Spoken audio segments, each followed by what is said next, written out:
Fremstilling af bioethanol fra halm. Formål med forsøget. Vores formål med forsøget er at simulere fremstillingen af bioethanol. Dette gøres ved celluloseholdige substrater, hvilket i vores tilfælde er halm. Forsøg. Fremstilling af bioethanol fra halm. Halm er her vores substrat. Halm består af kæder med beta-D-glukoseenheder. Det vil sige, at vi har en masse monosakkaride-enheder bundet sammen til disse strukturelle polysakkarider, der udgør cellulosen, som udgør 35-40% af halmstrå.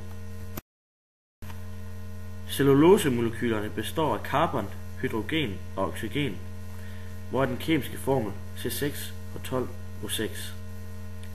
Da de har 6 carbonatomer, kaldes de heksoser, hvor der findes 2 typer, aldo- og ketoheksoser.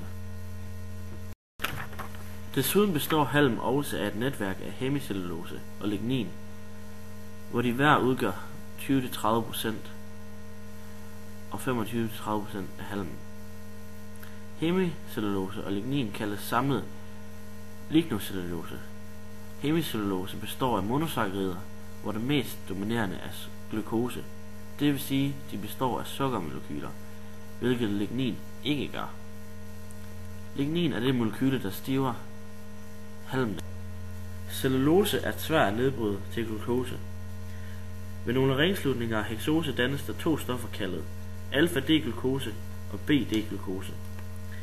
Det, der adskiller disse, er OH-gruppens placering på C-atomet nummer 1 i forhold til CH2-OH-gruppen. Hvis OH-gruppen står trans CH2OH, har vi alfa-formlen. Hvis OH-gruppen står cis CH2OH, har vi beta-formlen, som er ved molekylerne i halmen består. Halmen blendes, så syren kan komme til at skille ligninen og cellulosen.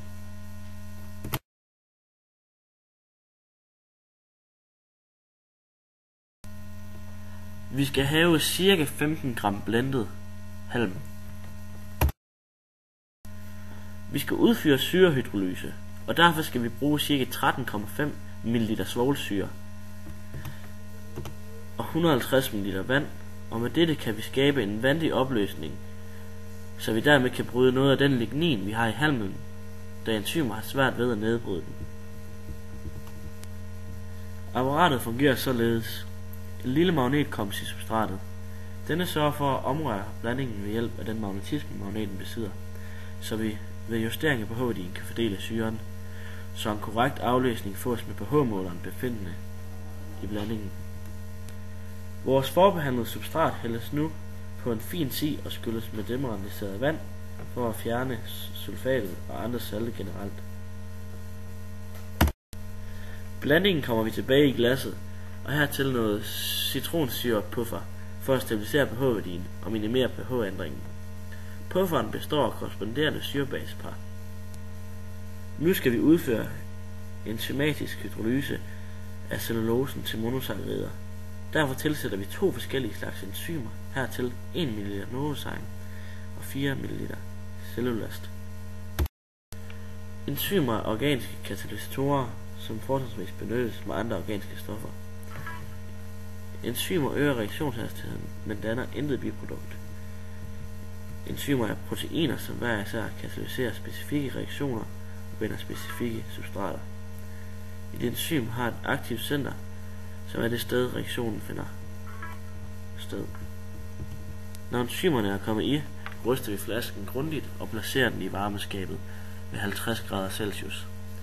Varmen får enzymerne til at virke hurtigere, men den må ikke være for varm, for ellers ødelægger vi enzymerne. Cirka 7 dage senere tog vi flasken ud, da glukosefrigivelsen er nået langt, og vi kan nu gå i gang med fermenteringen,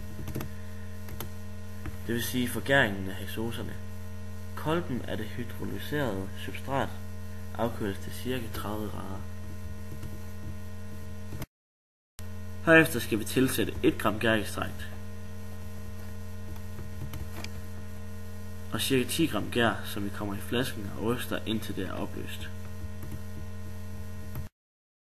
Indholdet kommer i en konisk kolbe med prop og gæringsrør, som er halvt fyldt op med vand. Dette forhindrer, at der kommer oxygen ind. Nu vejer vi kolben med hele molevitten til 897,16 gram.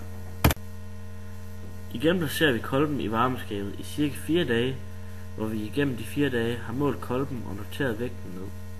Her skulle vores glukosekoncentration have faldet ned til 0. Grunden til, at vores forsøg mislykkedes, var, at vi ikke fik dannet nok etanol til, at det kunne betale sig at destillere det.